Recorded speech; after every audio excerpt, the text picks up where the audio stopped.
Morning, Sarah. How are you? Good morning, Carly. I'm good, thank you. Good. Welcome back. How was your weekend? Yeah, had a really nice weekend. Tried not to do too much work, Okay. and tried to give myself a little bit of space, a little bit of time Okay. off. Yeah, wow. What was that like for you? Um, it was good. Um, it was good in the moment, but Mm, then probably Sunday afternoon, I was starting to get a little bit anxious again because I knew what mm, Monday would look like when I got back to work, that there was going to be, the 100 emails and all the rest of mm. it that I Yeah, the didn't. work week was coming and you, Mm, you felt it. yeah. Yeah, yeah. Well, it might be useful to unpack that a little bit more because it sounds like a really big shift from last time I spoke to you in terms of how you were able to manage some of that stress or some of that anxiety. Before we get stuck into it, just a really quick reminder about confidentiality. I Hmm. touched on it last week, but that is that everything we talk about is kept private and confidential, not shared outside of this space, unless I'm worried you're at risk or someone else is at risk, or there's a legal activity occurring. So in that situation, I might need to bring someone else in to support you. But again, we'll talk through that as it comes up. And if I feel like there's some concern, we'll talk about ways to keep you and other people safe. Yeah, that's good. Yep, Yeah, sounds good. cool. All right.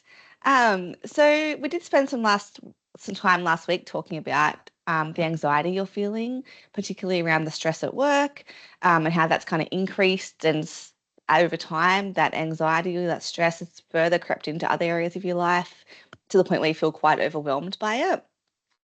Mm. Um, and we finished up by talking about the exercise of over the weekend taking a step back and noticing some of those thoughts and feelings you were having, which sounds like you were able to do. I'd love to hear more about it if you want to share.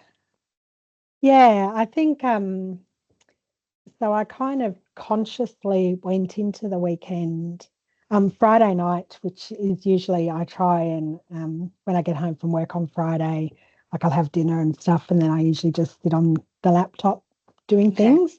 Hmm. But I consciously turned my computer off Mm. and spent the whole of Friday evening not doing any work. Wow. So that was a big change for me.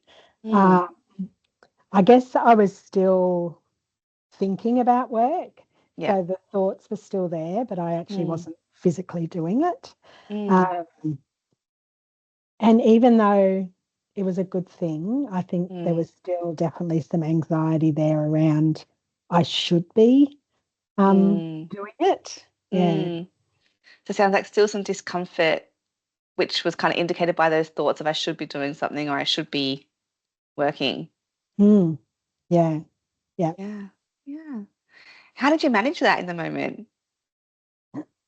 Um, how did I manage it? Um, I guess just trying to, well, we went out for dinner with friends, which is the first time I've been Okay. out for dinner with friends for quite a Yes. long time. So, Yes. so I guess it was kind of like forced Yeah. um, separation. Mm. Mm. And then when I got home, we went out late or anything, but when I got home, um, I had to physically tell myself not to turn the computer on. No, it's okay. And just sat down and watched TV and yeah, just chilled out, I guess. Um, Yeah. so yeah, I was definitely it was still playing in my head that I should be Mm. or oh geez, I wonder if that email that I sent off, whether I've got a response. So it was constantly there. Mm. But I was able to stop myself from actually checking and doing that. That's massive. That's Mm. like you said, very different from how you'd normally spend your Friday night or your weekend. Yeah. And of course, some of those uncomfortable feelings are still there. And obviously, those thoughts might be really difficult to manage in the moment. And sounds like you kind of kept coming back um, to trying to stay away from turning your laptop on or checking your email. Um, Mm. and we spoke about last week, that difference between towards moves and away moves. And for Mm. me, it sounds like you were really the towards moves were moving towards that connection with your friends, with your partner. even with yourself in terms of being able to kind of sit and rest. Yeah, yeah. Am I on the right track there, or do you? Yeah, it was definitely, and because I remember in our last session, I wrote those towards moving away and moving to. Um, and I guess that was something that I was thinking about in that time on the Friday Mm, night, and that I was, because we talked about how connection was something that I felt I was lacking. mm, Um, so yeah, I definitely was moving towards connection. mm, Um, but yeah, still that nagging mm. voice in my head that, Yes. yeah, this is great, but I should be But doing there's this. all this stuff over here I need to be doing. Yeah, yeah. Yeah. Yeah. If we can stay with the towards moves for a second, and you spoke Mm. about you're really consciously aware of making towards moves towards connection. What was that part of it like? So still that stress, that anxiety was there. Was there another part to it where you were able to enjoy the company that you're in or enjoy the Mm. activity that you're doing? Yeah, definitely. I think because I think some of the words that came up last time was that resentment. Mm, Um, and I think when I was in the moment out for dinner, um, that feeling of I almost felt a little bit guilty because that resentment was my own doing, okay. because I have been kind of moving away from that Mm, connection. Yes, I felt a little bit guilty that I haven't been putting the time into friends and relationships, um, because work has taken over. So I guess a different feeling kind of came up mm. throughout that. Yeah. Yeah. Can you share more about that? The guilt that came up or the different feeling that you're experiencing? Yeah, I think, well, when I was thinking about the resentment, it was a resentment of mostly my partner, like I was resenting him. Mm, Whereas when that guilt came up, it was more about the guilt was about me. I mm. felt guilty because I'd been unfairly resenting him. Does that make sense? Great. Yeah, yeah, it does Yeah. make sense. Mm. Yeah. So it sounds like that guilt was feeling, um, yeah, feeling like you hadn't um, been the partner that you wanted to be, or that you weren't able to participate in a relationship in a way that you normally would like to, and maybe projecting some of those feelings onto your partner. Mm. Is that accurate? Yeah. Yeah. Yeah. Mm. Yeah. So I think I was really treating him unfairly. Um, yeah. Yeah. It's interesting when I'm reflecting on that now. Hmm. Yeah, what's that like for you now talking about that? Um, I guess it's yeah, I just I feel like I've really unfairly been not attacking him, but projecting my resentment and all those feelings onto him, which weren't necessarily, which wasn't fair. Um, and I guess, yeah, it just makes me feel, um, just trying to think of the word, makes me feel um, a little bit sad, I guess, that I've missed out on all those opportunities because of that. So yeah, there's a little bit of sadness there. Um, and but guilt is probably the main. I feel guilty for letting work and impact on our relationship. Yeah, I can see as you're talking, I feel like I can see the sadness in you Mm, in the way that I guess your tone changes or your body language changes as you're saying that. I'm wondering if you can identify that guilt or that sadness, what role does that play in your relationship or in how you show up in your relationship at the moment? Are you able to notice that? Um,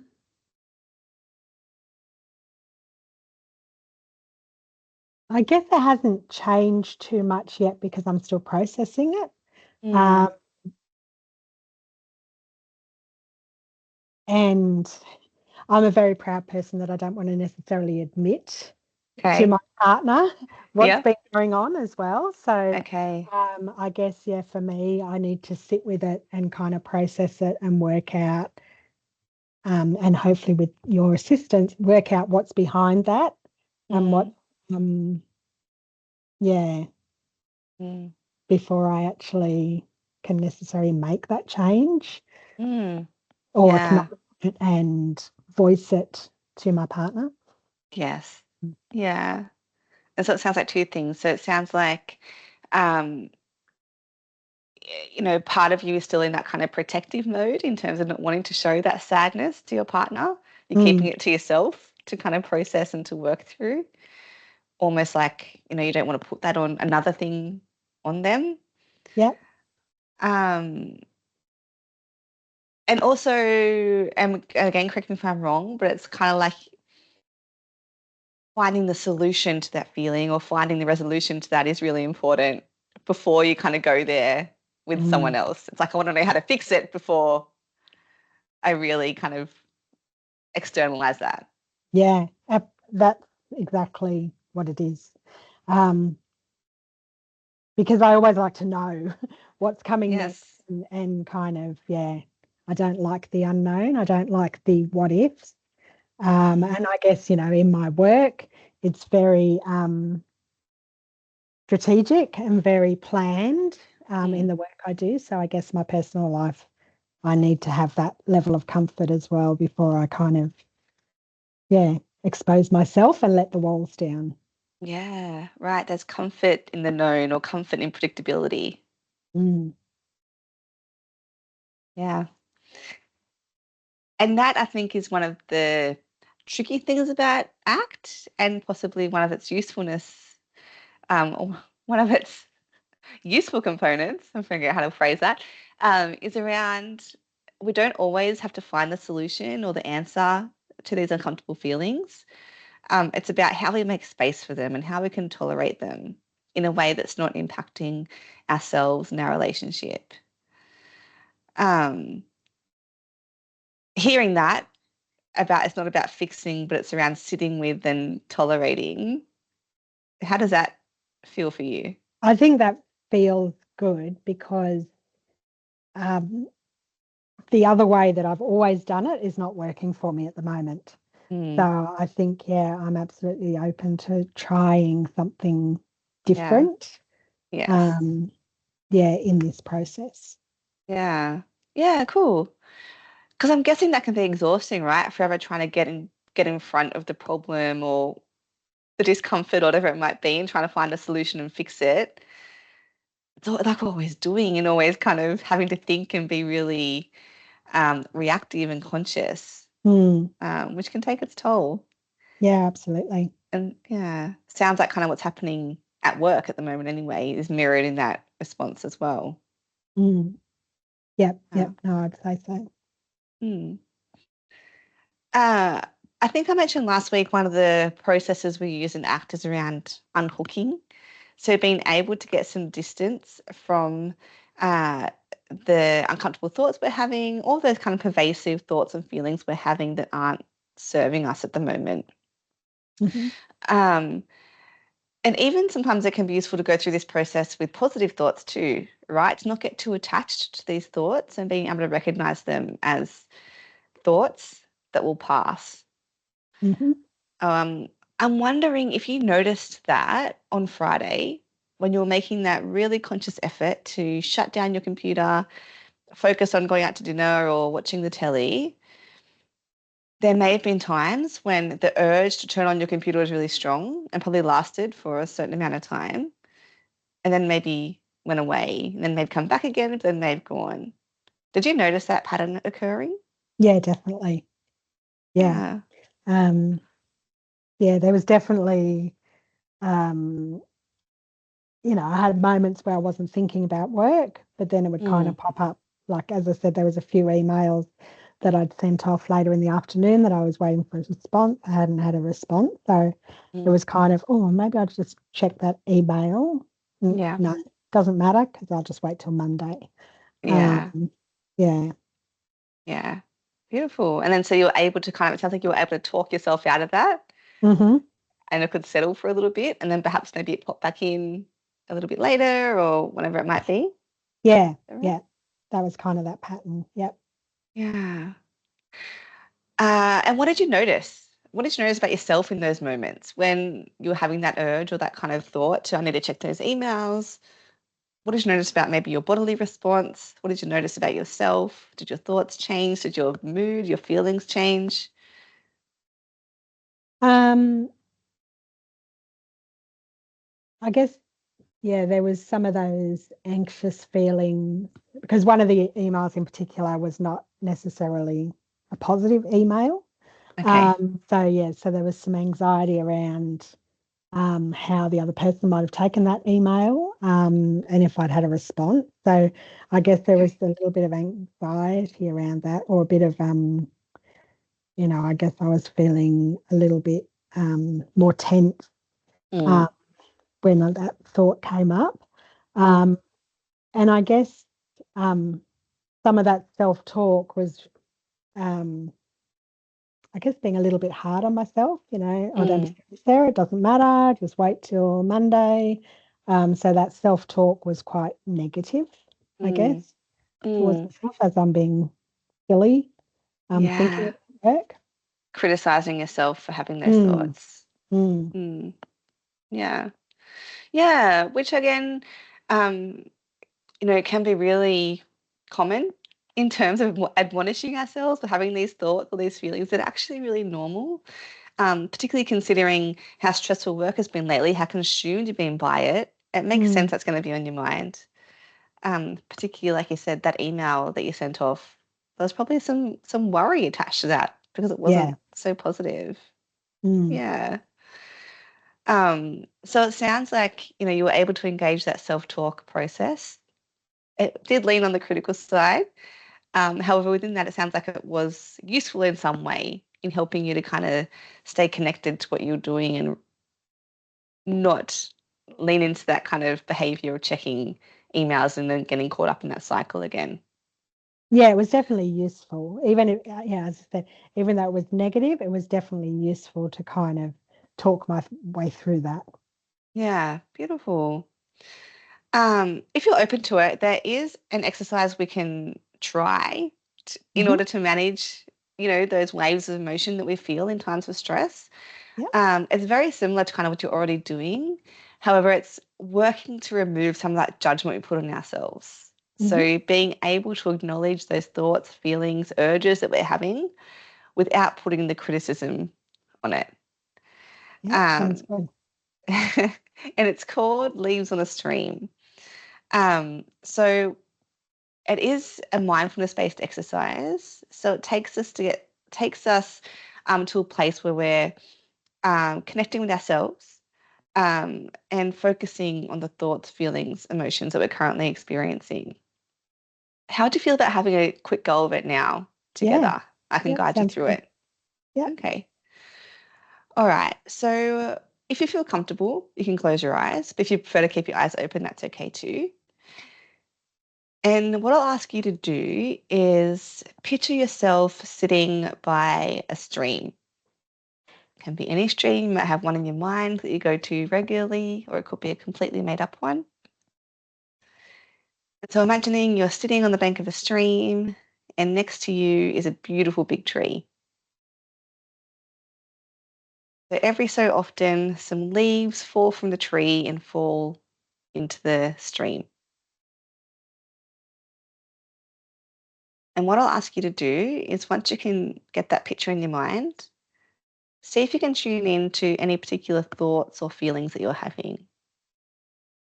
There might be a lot all at once, or there might be just one or two that you're focusing on. And what I'll ask you to do is imagine that thought or that feeling being put onto the leaf as it falls into the stream, and watch as it floats past you out of view. You can do that for as many thoughts or feelings that come to mind.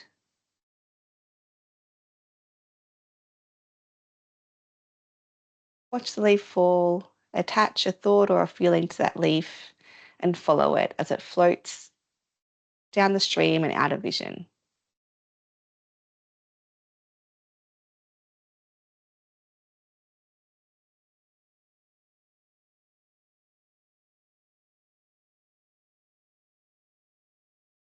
You might find that there is a particular thought or feeling that is stronger that gets stuck, and that's okay. If it keeps coming back to you, you can pop it back on the leaf and watch it as it floats by.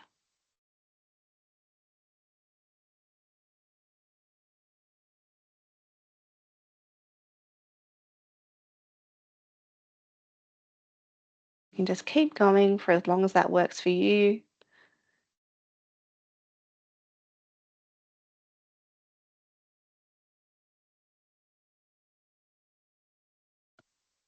And then when you're ready, you can just imagine that stream dissolving from view, coming back to yourself in the room now with your eyes closed, sitting with me. Maybe press your feet into the ground, stretch your arms or your neck if you need to.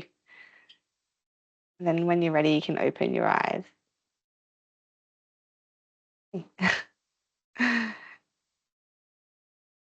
So that was a really quick run through of the leaves on the stream exercise. But what did you notice in that short amount of time?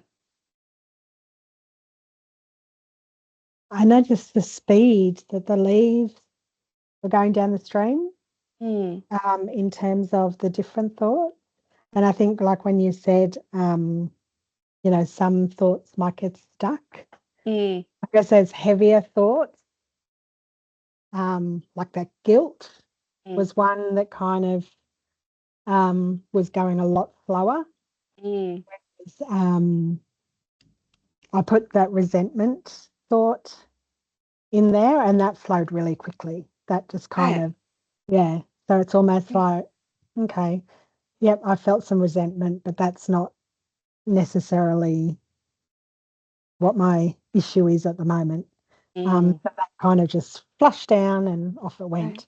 But Yeah. it was still kind of sitting there quite heavy, that leaf. Yeah. Yeah. Isn't that interesting seeing the Mm, difference in the speed of the leaves or in how able or willing we are to let those feelings go? mm, yeah. And it makes sense, right? Guilt can be a very heavy feeling to experience and one that Mm, can be quite overwhelming in and of itself in terms of that pressure we place on ourselves. You've mentioned that um, you've noticed a pattern over time of putting pressure on yourself to do well and to perform. And often guilt can kind of go hand in hand with that, right? If we feel like we're not doing well or not performing, that guilt can kind of creep in and become quite strong. mm, yeah. So it works both ways, I think. Yeah, Mm, yeah. So that might be something we consider unpacking more in subsequent sessions if you're open to that. Um, Again, because we're running out of time now, I can see we're nearly mm, out. Um, but that leaves on the stream exercise might be worthwhile practicing over the next few weeks or next few days before I see you yeah. again. Yep. Um, Practicing getting some of that distance from those thoughts or those feelings that hook us in, Mm, so we can have space to think about what are my towards moves here, yeah. um, and where is this feeling best placed, or what's serving me, what's helpful to me right now. Yeah. Yeah. No, that sounds good. Yeah. How are you feeling after today's session? Good. I think a little bit clearer in my head in terms of what's actually going on. Mm, Um, yeah. So I like that exercise. I can see how I would use that during the day. Like I think using it at the end of the day would be really beneficial to kind of Yeah. do part of that switching off Yeah. kind of exercise as well. You know, what do I need to worry about? What don't I? Yeah, but no, a little bit clearer in terms of what's going on for me in regards to the issue, I think. Yeah, great. Sounds like you're really starting to get some distance from it, being able to look at it without getting overwhelmed Yeah, by the yeah, detail. Yeah. yeah, Okay. yeah. And that idea, I think, to do the activity at the end of the day is really great. Like, what a good transition to be able to separate yourself and to move into different parts of your life. Mm, Yeah, great idea. What I might do is after we finish up here, I'll send you like the script for that exercise if that's helpful for yeah, you. So you yeah, have that's some kind of structure to follow in yeah, doing yeah, that. very useful. Yep. Yeah, cool. All right. Are you happy to meet at the same time next week? Yeah, sounds good. Thank you. Beautiful. All right. Well, thanks, Sarah. Take care, and I'll see you next week. Okay, thanks, Carly. Bye.